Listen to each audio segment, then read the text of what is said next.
दोस्तों, आज हम आपको बताने वाले हैं युवाओं के प्रेरणा स्रोत रहे अब्दुल कलाम साहब के बारे में 10 खास बातें। एक विलक्षण व्यक्तित्व हमेशा के लिए अलविदा कह गया।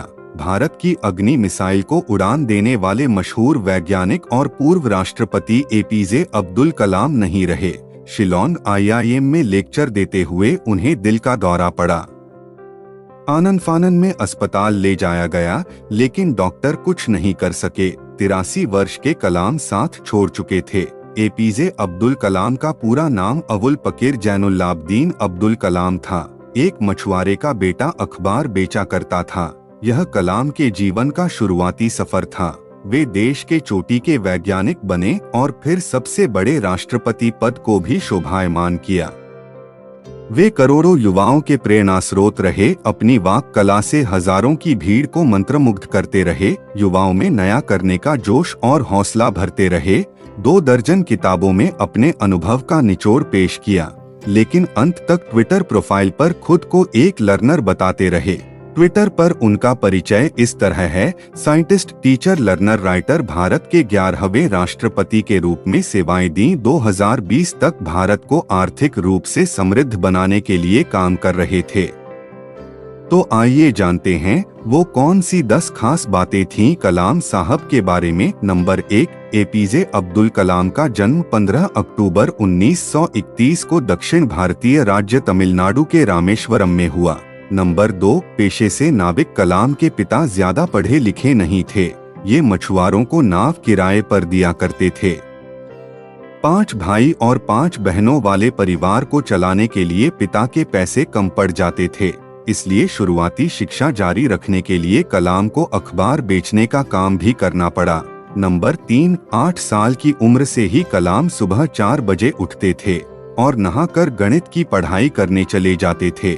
सुबह नहाकर जाने के पीछे कारण यह था कि प्रत्येक साल 5 बच्चों को मुफ्त में गणित पढ़ाने वाले उनके टीचर बिना नहाए आए बच्चों को नहीं पढ़ाते थे। ट्यूशन से आने के बाद वो नमाज पढ़ते और इसके बाद वो सुबह 8 बजे तक रामेश्वरम रेलवे स्टेशन और बस अड्डे पर न्यूज़पेपर बांटते थे। नंबर 4, कलाम एरोस्पेस टेक्नोलॉजी में आने के पीछे अपनी 5वीं क्लास के टीचर सुब्रह्मण्यम अय्यर को बताते हैं। वो कहते हैं, वो हमारे अच्छे टीचर्स में से एक थे। एक बार उन्होंने क्लास में पूछा कि चिड़िया कैसे उड़ती है। क्लास के किसी छात्र ने इसका उत्तर नहीं दिया, तो अगले दिन वो सभी बच्चों को समुद्र के किनारे ले गए। वहाँ कई पक्षी उड़ रहे थे। कुछ समुद्र किनारे उतर रहे थे तो कुछ बैठे थे। वहाँ उन्होंने हमें पक्षी के उड़ने के पीछे के कारण को समझाया, साथ ही पक्षियों के शरीर की बनावट को भी विस्तार पूर्वक बताया जो उड़ने में सहायक होता है।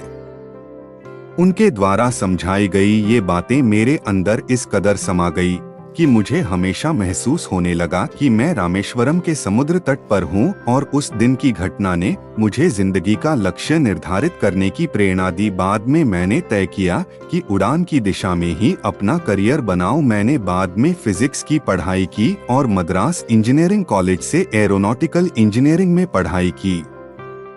नंबर 5, 1962 में कलाम इसरो में पहुंचे। इन्हीं के प्रोजेक्ट डायरेक्टर रहते भारत ने अपना पहला स्वदेशी उपग्रह प्रक्षेपण यान SLV-3 बनाया। 1980 में रोहिणी उपग्रह को पृथ्वी की कक्षा के समीप स्थापित किया गया और भारत अंतर्राष्ट्रीय अंतरिक्ष क्लब का सदस्य बन गया। कलाम ने इसके बाद स्वदेशी गाइडेड मिसाइल को डिजाइन किया। उन्होंने अग्नि और पृथ्वी जैसी मिसाइलें भारतीय तकनीक से बनाई।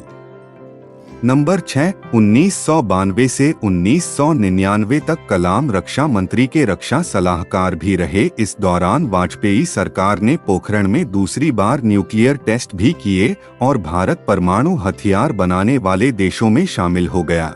कलाम ने विजन 2020 दिया। इसके तहत कलाम ने भारत को विज्ञान के क्षेत्र में तरक्की के जरिए 2020 तक अत्याधुनिक करने की खास सोच दी गई। कलाम भारत सरकार के मुख्य वैज्ञानिक सलाहकार भी रहे। नंबर 7, 1982 में कलाम को DRDL मतलब डिफेंस रिसर्च डेवलपमेंट लेबोरेटरी का डायरेक्टर बनाया गया। उसी दौरान अन्ना यूनिवर्सिटी ने उन्हें डॉक्टर की उपाधि से सम्मानित किया। कलाम ने तब रक्षा मंत्री के वैज्ञानिक सलाहकार डॉक्टर वीएस अरुणाचलम के साथ integrated guided missile development programme यानी कि IGMDP का प्रस्ताव तैयार किया। स्वदेशी मिसाइलों के विकास के लिए कलाम की अध्यक्षता में एक कमेटी बनाई गई। नंबर 8, इसके पहले चरण में जमीन से जमीन पर मध्यम दूरी तक मार करने वाली मिसाइल बनाने पर जोर था। दूसरे चरण में जमीन से हवा में मार करने वाली मिसाइल, टैंक भेदी मिसाइल और रीएंट्री एक्सपेरिमेंट लॉन्च व्हीकल अर्थात रेक्स बनाने का प्रस्ताव था। पृथ्वी त्रिशूल आकाश नाग नाम के मिसाइल बनाए गए। कलाम ने अपने सपने रेक्स को अग्नि नाम दिया। सबसे पहले सितंबर 1985 में त्रिशूल, फिर फरवरी 1988 में पृथ्वी और मई 1989 में अग्नि का परीक्षण किया गया। नंबर 9, इसके बाद 1998 में रूस के साथ मिलकर भारत ने सुपरसोनिक क्रूज मिसाइल बनाने पर काम शुरू किया और ब्रह्मोस प्राइवेट लिमिटेड की स्थापना की गई। ब्रह्मोस को धरती, आसमान और समुद्र कहीं भी दागी जा सकती है। इस सफलता के साथ ही कलाम को मिसाइल मैन के रूप में प्रसिद्धि मिली और उन्हें पद्म विभूषण से सम्मानित किया गया। नंबर 10, कलाम साहब को 1981 में भारत सरकार ने देश के सर्वोच्च नागरिक सम्मान पद्म भूषण और फिर 1990 में पद्म विभूषण और 1997 में भारत रत्न प्रदान किया। भारत के सर्वोच्च पद पर नियुक्ति से पहले भारत रत्न पाने वाले कलाम देश के केवल तीसरे राष्ट्रपति हैं। उनसे पहले यह मुकाम सर्वपल्ली राधाकृष्णन और जाकिर हुसैन ने हासिल किया। दोस्तों, ऐसे ही प्रेरणा स्रोत एवं नॉलेजेबल जानकारी के लिए मेरे चैनल को सब्सक्राइब करके घंटी वाला बटन दबा दें, क्योंकि जब भी कोई वीडियो आए तो उसका नोटिफिकेशन सबसे पहले आप तक जरूर पहुंचे। धन्यवाद। जय हिंद, जय भारत। आपको मेरा नमस्कार।